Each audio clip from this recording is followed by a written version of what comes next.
Welcome. In this video, I'll show you how to print a New York Times article, right? As you can see here, I have my New York Times web version opened.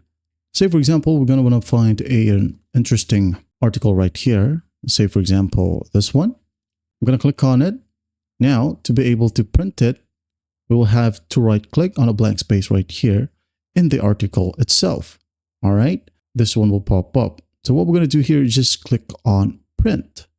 Right, as you can see here, this section will open, and when you scroll down, you'll be able to find the article itself. And as you can see, it only has 2 pages. But the real thing here is that it only have one page, as these 2 are similar.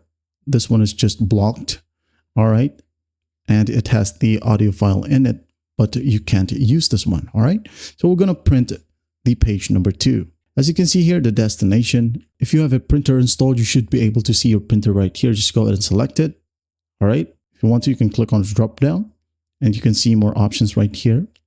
You can either save as PDF or OneNote or Microsoft Print to PDF. All right. Say, for example, I'm just going to save it as a PDF. Then I'm going to print it later in my printer if I want to. Then in Pages, click on the drop down, hit on Custom, and then I'm going to type in 2. So it will just print the page number 2. All right.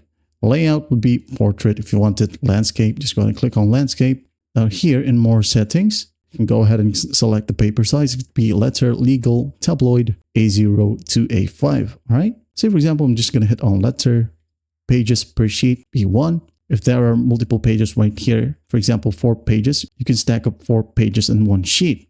All right. Now here in margins, if you want to, go ahead and hit on minimum or custom. Scale should be default. So you'll be able to see this exact image when you print it out. All right. And once that's done, just hit on save and save it wherever you want. All right. As you can see here, here's the title of the article with dash the New York Times. I'm just going to hit on save. Now it's on my desktop right here. So what we're going to do is just right click on it, open with, and choose your PDF reader. I'm just going to open it up with Brave or a Google browser. And there you have it. Well, I hope this video helps, and I'll see you in the next one.